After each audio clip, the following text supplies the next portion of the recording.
Today's reading is several verses from Proverbs. So Proverbs 18:14. The human spirit can endure in sickness, but a crushed spirit who can bear? Proverbs 14, verse 30. A heart at peace gives life to the body, but envy rots the bones. Proverbs 12:25. Anxiety weighs down the heart, but a kind word cheers it up. Proverbs 28:1. The wicked flee, though no one pursues, but the righteous are as bold as a lion. Proverbs 14:13. Even in laughter the heart may ache, and rejoicing may end in grief. Proverbs 15, verse 13. A happy heart makes the face cheerful, but heartache crushes the spirit. Proverbs 13:12. Hope deferred makes the heart sick, but a longing fulfilled is a tree of life. Proverbs 14:10. Each heart knows its own bitterness, and no one else can share its joy. Proverbs 16:2. All a person's ways seem pure to them, but motives are weighed by the Lord. And Proverbs 13:12. Hope deferred makes the heart sick, but a longing fulfilled is a tree of life.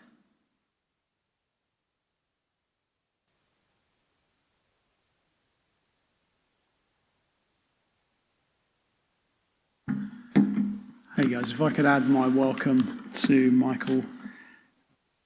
Welcome. I'm just going to pray for us as we begin.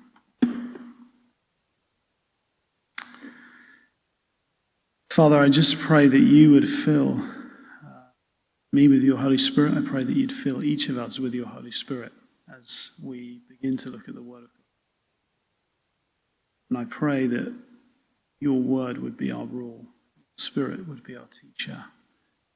Greater glory. In His name.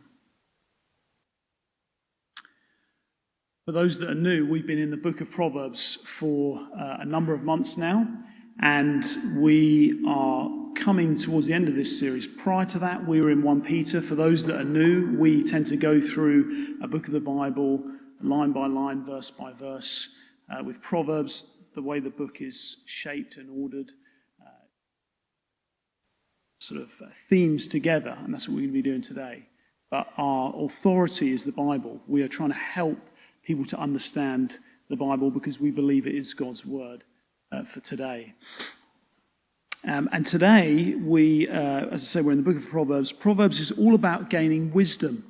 In today's world, wisdom is not really talked about. But from a kind of a biblical perspective, wisdom is vital for leading a competent life. And we've looked at how to be wise in life. You can have lots of knowledge, but be profoundly unwise in life, because wisdom is applied knowledge to your life. And it begins, according to Proverbs, with beginning of wisdom is the fear of the Lord. It's actually a relationship with God. Is primary to being wise. Today we're going to be thinking about a crushed spirit, which is a theme throughout the book of Proverbs. And there's 3 points I just want to make today. What is a crushed spirit? What causes a crushed spirit? And how can I be healed from a crushed spirit? So first of all, what is a crushed spirit? Proverbs 18:14. I wonder if we could just get that up on the screen, just so that people will be able to see that. AV team, is that okay? They're just going to nip back through the verses. Okay. A man's spirit will endure sickness, but a crushed spirit who can bear? This Proverbs is saying that you might have, you might be short in physical resources, and life is challenging. But if your spirit, if your inner world is dysfunctional or is off, you're really going to struggle. Life will be unbearable. Now, what does the word spirit mean? Translators, in translating the Hebrew, translate it wind, breath. It depicts force. It depicts inertia. It depicts energy. The spirit is referring to our inner life. And a good definition I heard this week in a sermon was the human spirit is roughly equivalent today of what you would call the emotional energy or passion for life, that which propels us out into life. And a crushed spirit is when you see someone and they are just numb. They are, struggling for motivation. Inertia has been sapped from them. Now, obviously, there are differing degrees of, a crushed spirit. Apathy, discouragement, being subdued. And then at the extreme levels, you have people who are losing the will to live. But when we're thinking about a crushed spirit, we are talking about the inner. The Bible says that this is more vital than your physical health. And today, when we think about our greatest threats in life, we wouldn't often think of, our inner world. Our greatest threats are, often our circumstances, our external circumstances. Am I someone, if I met, Mr. Perfect or Mrs. Perfect, I'll be, my life will be. If I just get that first, or that 2-1, consider there's a few freshers or master students with us today, then my life will be okay. If, I get that garden, or I get that nice house, then my life would be okay. If I just looked a certain way, I wore certain clothes, then my life would be okay. You see, we focus today on the externals and we think, if we just sort the externals out, then we will be okay. But what this passage is saying is that it is our inner world. It is a crushed spirit. We want to avoid that with all costs, and that is, almost the most vital thing to protect, even above our physical health. And we see that. If we actually study the Bible, you see that in the book of Philippians. Paul, who was a writer of large parts of the Bible, he was a witness to the risen Christ. And in Philippians, if you actually read the contents of Philippians, he's in a situation which, in the West today, we would consider, just horrific. He's lost his freedom. He's in prison. His reputation is being trashed by so-called Christians. And he's even on death row. He's going to lose, his life potentially. But amazingly, even in those awful external circumstances, his inner world is so orientated right that he's able to say, rejoice in the Lord always. I say it again, rejoice. And he's not being a masochist who's just inviting, pain. But he is someone who is so seeing reality in the right way, and his inner world is so well ordered that he is not rejoicing in the circumstances he's in, but he's rejoicing in the fact of who he is in God, the fact that he has a relationship with God and who God is. And because he has that balance, he's able to speak like that. What is a crushed spirit? See, it's when someone has lost inertia. When someone has lost life. Downcast. And we want to ask the question, why do we get down? Why do we struggle so much? How can we regulate a good inner life? Well, I want to actually argue that the Bible's answer to this is really multifaceted. It's like a diamond. There are lots of different facets to it, and it's really nuanced. But today, if you go into we're going to be at UCL campus next week, and there's a Waterstones just kind of at the beginning of UCL campus. If you go in there and you pick up books, the books will tell you, you need this. You need the power of positive thinking. And if you do that, it's going to sort your problems out. Or, if, you need this counseling model. Or, you need psychotherapy. And it's too simplistic. It's too simplistic. It's reductionistic. The Bible is far more nuanced in its explanation of how we can heal from a crushed spirit. Like a car, it's not just always the engine. There's all sorts of different problems. It might be the tires. It might be, the water coolant system. It might be the springers. It might be the brake pads. It might be your steering wheel. But it might be a combination of a number of them. The Bible is really wise and nuanced. So what causes a crushed spirit? What causes a crushed spirit? I've broken this up to a few different areas. I found Tim Keller really helpful on this as I was trying to understand all of this in some of the distinctions he made, but just there's a few here. Relational causes. Proverbs 12, verse 25. If we could just have that up on the screen, that'd be great. Anxiety in a man's heart weighs him down, but a good word makes him glad. This explains the truth that we are helped by a good word from others. In other words, we need relationships. Relationships have a significant effect on our life, whether we like it or not. And if we have relational breakdown, it can cause a crushed spirit. Over the years, I've worked with homeless people, and one of the things that I've always, kind of just noted is a lot of homeless people. We might think, how did they get in that situation? It's choices they've made. Often, when you really get into it, there has been significant relational breakdown in the pillars of their life that has caused them to be sort of a crushed spirit.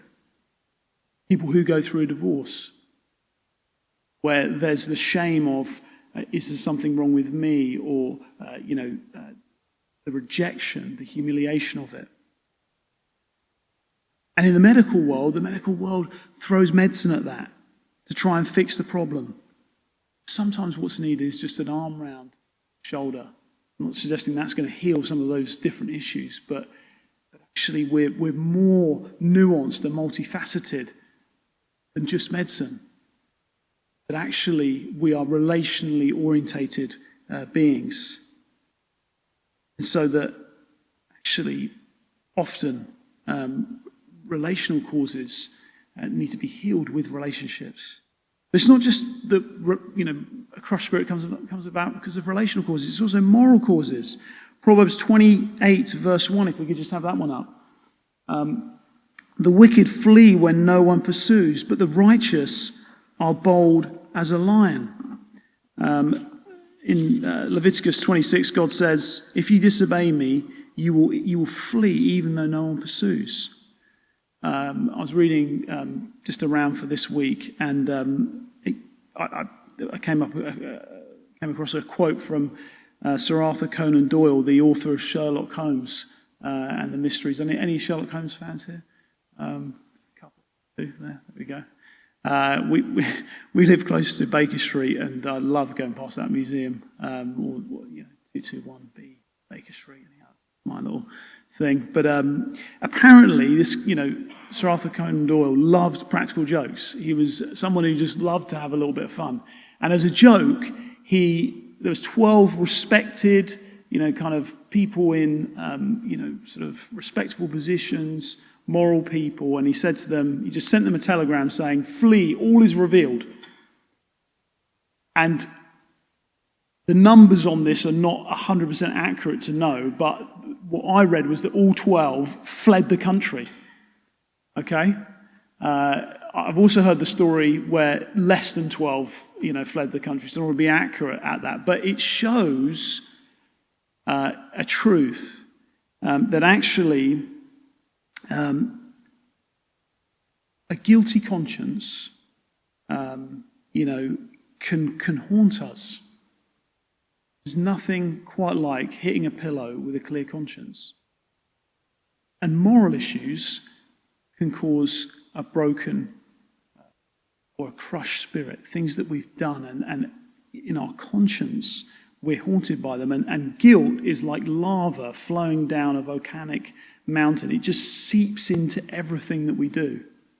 So that we can, get to a point where we just sense and we feel guilt, feel a sense of shame about our lives, that we're somehow wrong. And that can outwork in lots of different ways. Someone might give us constructive feedback, but we take that as a major affront and react and are triggered by it. That's a bad conscience. Or it might be that we, situations where we're told that we have, someone says that we've done something wrong, and because of this kind of lava that's spread into our inner being, we just sense that we are wrong without analysing whether or not we are. And having good boundaries to be able to say, no, actually, I don't think I'm wrong there. So a guilty conscience, moral issues can cause a crushed spirit. So there's a relational cause, moral cause, but then thirdly, a physical cause of a crushed spirit. If we could just get up chapter 14, verse 30, that'd be great. So I'll just read that one out, actually. I didn't have that one up there. But chapter 14, verse 30 says this. A tranquil heart gives life to the flesh, but envy makes the bones rot. So a tranquil heart gives life to the flesh, but envy makes the bones rot. Okay, now again, the Bible is so nuanced. It's part of what I love about this. It gives us a nuanced understanding of the relationship between the body and emotions. It's saying that our body and our emotions are linked. Emotional unhealth is the cause, in this case, envy. Desiring something that is not rightfully yours leads to physical unhealth. That's what it says here. The rotting of your bones, a disintegration, a degradation. Now, I've seen this often with people who, in life, they live a life of a lot of deception and deceit and envy.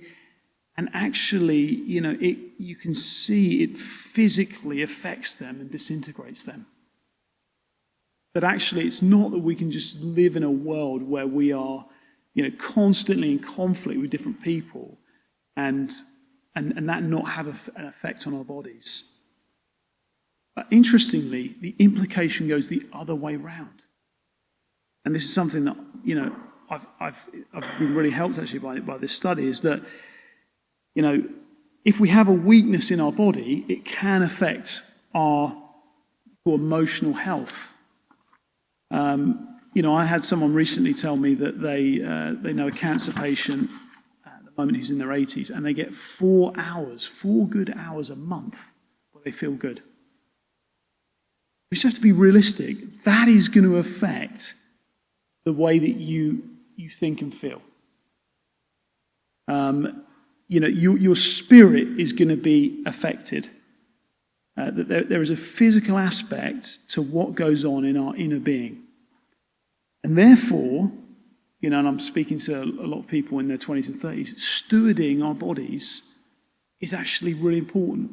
Something that's, underemphasized in Christianity often. Stewarding what we have is really important. Just a friend of mine recently died of terminal cancer. And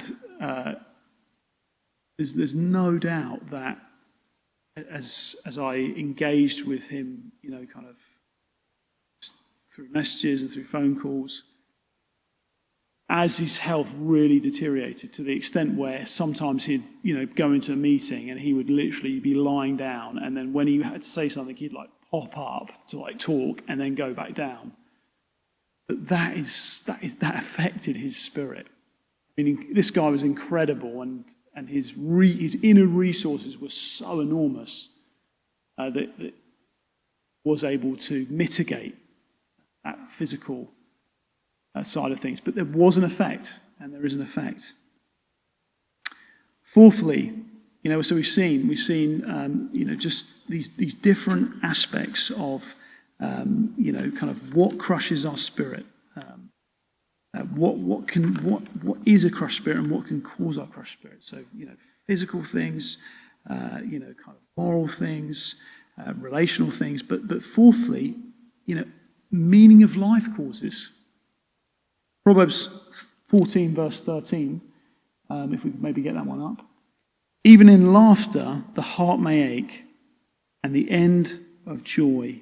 So the end of joy may be grief. Now what's interesting is we use the English Standard Version, which is a very word-for-word translation of the Bible. But if you actually go back to the Hebrew, this is actually softened, this translation. The two mays in there are actually not in the original Hebrew. So what you have is the end of joy is grief. That little phrase there, the end of joy. It's not maybe grief, the end of joy, grief. You might hear that, that's a bit strange. That is a very profound statement. The end of joy will be grief. You must say, well, why? Well, for each person in life, one-to-one statistic is that we're going to die. And so you might picture a situation, a family or around a table or a group of friends. One person in that group, I know this is a Sunday morning, it's 10:30 and this is very morbid, but this is just the truth. One person in that group of friends or in that family is going to see every single other person around that table die. So although there is great joy around the table, so grief in life. And the Bible is absolutely real about that. Everything that might bring you joy. The joy of, of maybe health is going to be taken away. The joy of, friends and relationships will eventually be taken away. The joy of achievement. I'm not saying these, in and of themselves are bad things. Become the ultimate thing, they become a bad thing, but they're taken away.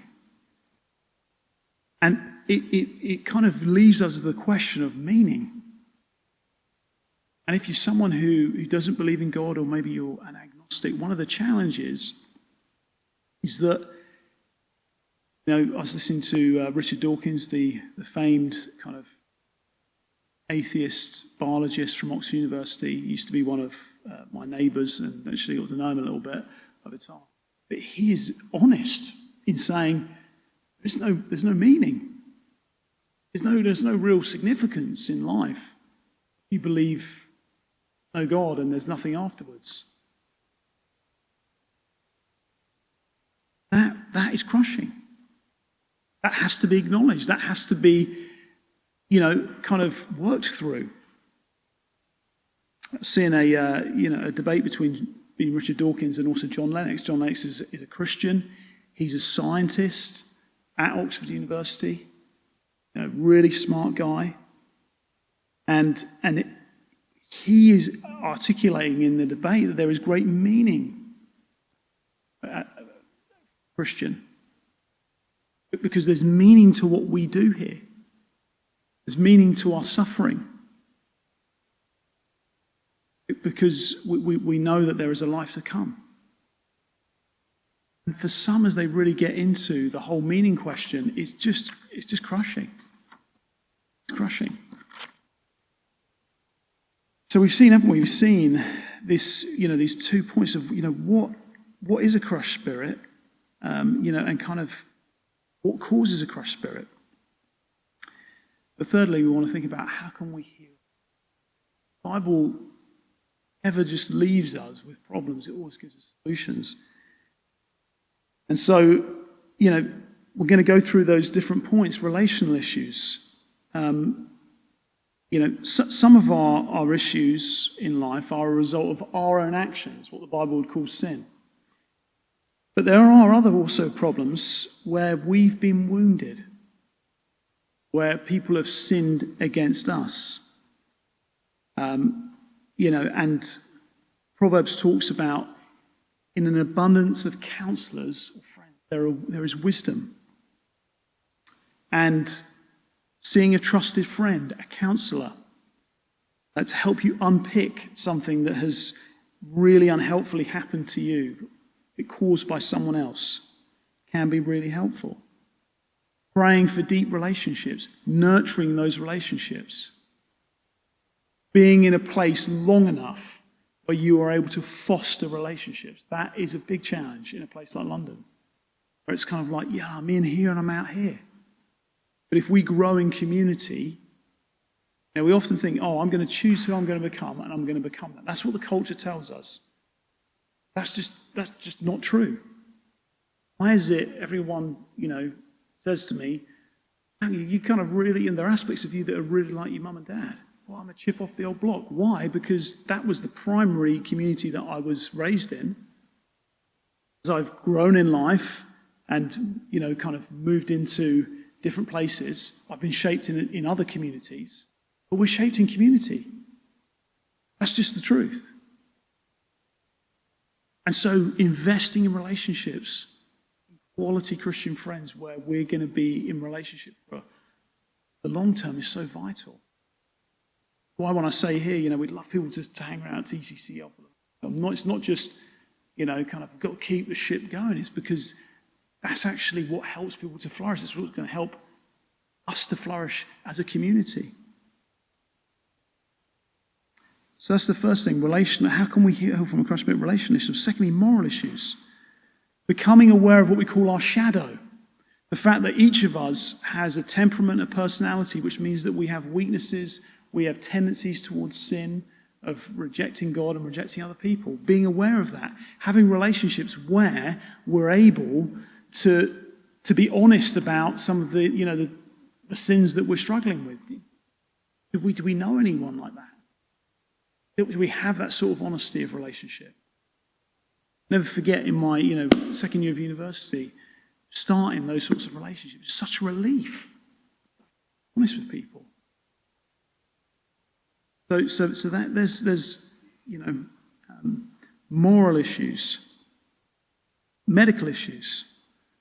Some people, going to the doctor and getting the right medicine can be of help, a facet of the diamond. Listening to a pastor this week who talked about a thyroid issue that he had, and his thyroid wasn't producing, the thyroid hormone. For some, it was a horrific thing, and for some people, he testified that would you want to kill yourself if you didn't have a thyroid hormone. Got a massive deficiency in that, so sometimes medical advice is needed. Meaning issues, looking to the big picture of life. If you're someone here who's an agnostic or you wouldn't call yourself a Christian, you're so welcome. What do you believe happens after death? Really sorting those meaning issues. But I'm going to actually argue that the big issue in our culture is actually God issue. Because that's been left as, God doesn't help you with a crushed spirit. Yeah, if you've got a crushed spirit, go and sort out, the medical, go sort out medicine. Go and sort that out like, you need to spend more time with friends. This is nuanced. But I would say the main thing to help God. Proverbs talks about the beginning of wisdom, the beginning of living life skillfully is fear of the Lord. Now, what does that mean, fear of the Lord? It doesn't mean that we're sitting here like, going, Lord, I just, we're kind of like just sitting here going, in terror. It means that we have an appropriate respect, awe of who God is. Because who is he? The Bible claims that there are billions of people on earth. There is a majesty to God, that he is able to, right at this moment, know not just what people say, but the thoughts and the motivations in people's hearts of every single person in the world. I was recently looking, just on some sort of science program and understanding the universe and how amazing it is and these telescopes that they've found that, enable us to see just how vast, the universe is. You have to, part of fear of the Lord is just seeing, like, he is awesome and majestic. But another part of fear of the Lord is recognizing that actually the God of the universe is not just some God that's out there. But actually, he came to earth. His Son, Jesus Christ. Centuries after this book was written, the book of Proverbs, he came to earth. As we just think about, what he did, we think, go through these different categories that we're talking about. He was relationally. He gave up relationship with the Father. He had a perfect relationship with the Father. Thoughts of heaven, joy, peace. And he came down to earth. Born in a stable. Hang out with people that misunderstood him. Even as he was going to his death, they didn't really kind of get what he was about. But as he was on the cross, he was relationally neglected. All his friends had just disappeared. The crowd were jeering him. The soldiers were mocking him. He was totally relationally isolated for you, for me. That's what God has done. But he wasn't just neglected relationally. He was physically battered. Think of physical issues. He was on a cross. It was like the worst form of torture. He was on a cross for you and me, so that we could be in a right relationship with God. You might say, well, why was he on a cross? Well, he did deserve to be on a cross. Moral issues. The fact is that he had never sinned. He was as white as snow. It's as if he took a black garment and put it on himself. All the moral issues that you and I have, that for the whole world, he took on himself when he died on the cross. Meaning. He had perfect meaning in life, relationship with the Father in heaven. He came down to earth to live a life which some, as he died, was such a waste. No meaning. But he died so that we could have meaning, that we could have future, that we could live beyond death, that we could have that hope. You see, when you think of Jesus, Jesus was crushed so that you could be set free. Isaiah 53 says he was crushed for our iniquities, for our sins. The punishment that we deserve was put on him. And Michael's point about the shepherd, we all like sheep have gone astray. Each of us has turned to our own way, but the Lord has laid on him the iniquity, the sins of us all. It's the truth that he was crushed so that we could be free. He was crushed so that we could be healed. He was crushed so that we could have fullness and relationship with the Father. As we think about this, what is a crushed spirit? What causes a crushed spirit? How to be healed from a crushed spirit? I hope we just see the nuanced answer of many different things, but ultimately, relationship with God really sort out our inner being, be in health, to be in vitality, be in joy. Father, thank you for this time. Thank you for Jesus. Thank you for the opportunity to seek him, to know him. And I just pray that you'd help each of us, wherever we're at, to really think about our inner world, think about spirit, and to protect that. In his name, amen. As we reflect on that,